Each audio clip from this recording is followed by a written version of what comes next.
గెలుపు బాధ్యత మంత్రులదే. ఎమ్మెల్యేలు, నేతల మధ్య సమన్వయకర్తలు, ఇన్ఛార్జీలు మంత్రులు. పంచాయతీ ఎన్నికలకు సన్నద్ధతపైన కాంగ్రెసు దృష్టి సారించింది. గెలుపు ఎమ్మెల్యేలు, నేతలు, సమన్వయకర్తలు, ఇన్ఛార్జీలు పంచాయతీ ఎన్నికల్లో అత్యధిక స్థానాల్లో విజయం సాధించాల్సిన బాధ్యత మంత్రులకే అప్పగించాలని కాంగ్రెస్ పార్టీ నిర్ణయించింది. జిల్లా మంత్రితో ఎమ్మెల్యేలు, స్థానిక నేతల మధ్య ఇన్ఛార్జి మంత్రి సమన్వయకర్తలు వ్యవహరించాలని సూచించింది.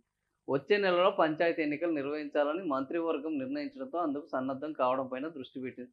2-3 రోజుల్లో రాష్ట్ర ముఖ్య నేతలతో సమావేశం ఏర్పాటు కాబోతోందట. ఎన్నికల వ్యూహం మీద చర్చించాలని యోచిస్తోంది. బానే ఉన్నది. పంచాయతీల వారీగా సర్పంచి, వార్డు పదవులకు అభ్యర్థుల ఎంపికలో జిల్లా కాంగ్రెస్ కమిటీ అంటే వార్డు పదవులకు డీసీసీలు కీలకంగా వ్యవహరించాలి. డీసీసీ అంటే డిస్ట్రిక్ట్ కాంగ్రెస్ కమిటీ అతను ఒక గ్రామంలో సర్పంచ్ కాదు, వార్డు కమిటీ మెంబర్లను కూడా వీళ్ళే డిసైడ్ చేయాలి అని పూర్తయింది. త్వరలో ఏఐసీసీలో విడుదల చేయనుందని. ఏంది, కొత్తగా నూతన అధ్యక్షుల ఎంపిక ఏఐసీసీ విడుదల చేస్తుంది. ఇప్పుడు కొత్త డీసీసీ అధ్యక్షులు నియమిస్తే నెల రోజుల్లో పంచాయతీ ఎన్నికలకు సన్నద్ధం అవుతారా అనే చర్చ కూడా నడుస్తుంది. మరోవైపు పంచాయతీ ఎన్నికల్లోనూ పొత్తు ధర్మం పాటించాలని, తమకు బలం ఉన్న చోట సర్పంచ్ స్థానాలకు తమకే కేటాయించాలని వామపక్షాలు కోరుతున్నట్లు తెలుస్తోంది. సో ప్రస్తుతానికి ఇప్పుడు పొత్తులతోటి వెళ్ళాలి అని నిర్ణయించుకున్నారు.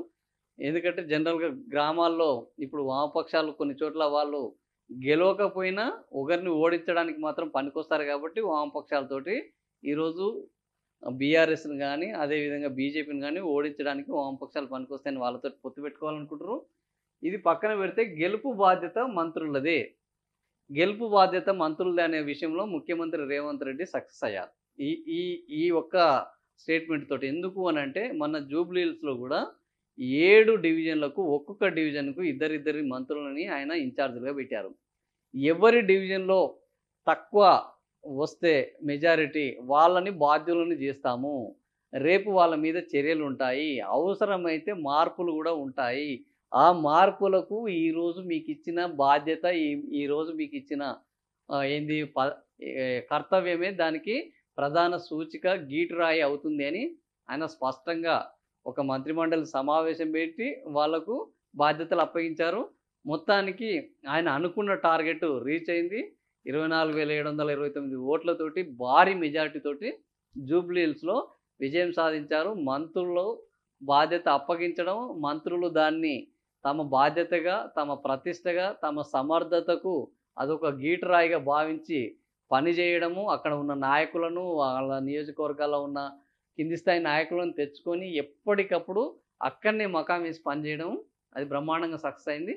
ఇప్పుడు ఇదే సక్సెస్ ఫార్ములాను పంచాయతీ ఎన్నికల్లో కూడా ఆయన అమలు చేయాలని అనుకుంటున్నారు. పంచాయతీ ఎన్నికల్లో కూడా ఇప్పుడు జిల్లాల వారీగా, డివిజన్ల వారీగా మంత్రులకు, ఎమ్మెల్యేలకు, ఎమ్మెల్సీలకు, ఎంపీలకు, కార్పొరేషన్ చైర్మన్లకు, ముఖ్యమైన కాంగ్రెస్ పార్టీ నాయకులకు బాధ్యతలు అప్పగించి రేపు పదవుల పందేరంలో వీళ్లకు పదవులు ఇస్తామని ఆశ చూపెట్టడము, లేదా ఆల్రెడీ పదవులు పొందిన వాళ్ళు ఒకవేళ విఫలమైతే ఆ పదవి నుంచి వాళ్ళని తొలగిస్తామని చెప్పడము, మంత్రివర్గంలో మార్పులు చేసుకుంటాయని, డీసీసీలకు రేపు స్థానిక సంస్థల ఎన్నికలు, ఎందుకంటే ఇప్పుడు డీసీసీలు నియమించే పరిస్థితి అయితే దాదాపుగా లేదు. స్థానిక సంస్థల ఎన్నికల్లో ఎవరికి వాళ్ళు ప్రూవ్ చేసుకుంటే, ఎక్కువ సర్పంచ్ స్థానాలను ఎవరు గెలిపిస్తే వాళ్లకు రేపు డీసీసీ పదవులు ఇస్తాము అనే ఒక వాళ్లకు టార్గెట్ పెట్టి వాళ్ళతో పని చేయించుకునేటందుకు ముఖ్యమంత్రి రేవంత్ రెడ్డి అనుసరిస్తున్న రాజకీయ విధానం మాత్రము ఈరోజు బ్రహ్మాండంగా అమలు జరుగుతుంది. సో ఇప్పుడు ఈ మంత్రులకు మొన్న అర్బన్లో మేము గెలవలేకపోయాము, మా సీటుని కోల్పోయాము అని బీఆర్ఎస్, సో మేము ఎలాగూ గెలిచే పరిస్థితి లేదని బీజేపీ చేతులు ఎత్తేసినాయి. ఇప్పుడు స్థానిక సంస్థల ఎన్నికల్లో గతంలో బీఆర్ఎస్ భారీ స్థాయిలో 33 స్థానిక సంస్థలకు 33 జెడ్పీలను వాళ్ళు కైవసం చేసుకున్నారు. సో అందరికంటే ఎక్కువ గతంలో ఎప్పుడూ లేనంత స్థాయిలో ఎంపీటీసీలను, జెడ్పీటీసీలను, సర్పంచ్లను వాళ్ళు విజయం సాధించారు. అయితే సర్పంచ్లకు ఇప్పుడు ఈ గుర్తులు లేకపోవడం వల్ల గెలిచిన ప్రతి ఒక్కరు కూడా అధికార పార్టీ వైపు వెళ్ళడానికి అవకాశం ఉంటుంది. ఎందుకంటే నిధులు కావాలి అని అంటే, ఆ గ్రామం డెవలప్ కావాలి అంటే అధికార పార్టీ అండదండలు అవసరము. ఇప్పుడు 2 ఏళ్ళు పూర్తి చేసుకుంటుంది, ఇంకో 3 ఏళ్ళు ఉండే పరిస్థితిలో ఉన్నది. కాబట్టి సర్పంచులు స్వతంత్రులుగా గెలిచిన వాళ్ళు, ఇతర పార్టీలో గెలిచిన వాళ్ళు, కాంగ్రెస్ పార్టీ నుంచెల్లి గెలిచిన వాళ్ళందరూ కూడా రేపు కాంగ్రెస్ పార్టీకి వాళ్ళు అండదండలుగా ఉండబోతున్నారు. కాంగ్రెస్ పార్టీ వైపే ఎక్కువగా ఉండే అవకాశం ఉన్నది కాబట్టి ముఖ్యమంత్రి రేవంత్ రెడ్డి కూడా చాలా తెలివిగా కేవలము గుర్తులతోటి, పార్టీ గుర్తులతోటి సంబంధం లేని సర్పంచ్ ఎన్నికలను మాత్రమే పెట్టి, ఆ సర్పంచుల బలమంతా మాకే ఉందని చెప్పుకోవడం ద్వారా, సర్పంచులందరినీ తమ వైపు తిప్పుకోవడం ద్వారా, రేపు తన యొక్క ఆధిక్యతను ప్రదర్శించేందుకు అద్భుతమైన స్కెచ్ అయితే వేశారు.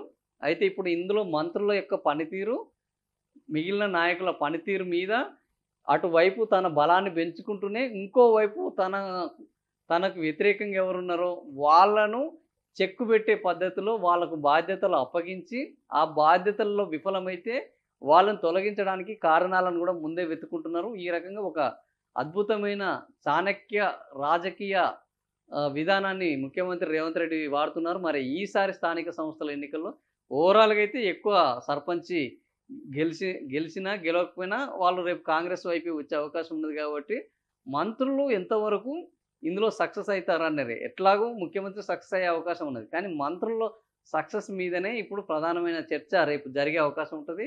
ఇది మంత్రులకే ఒక పరీక్షగా మారబోతున్నది.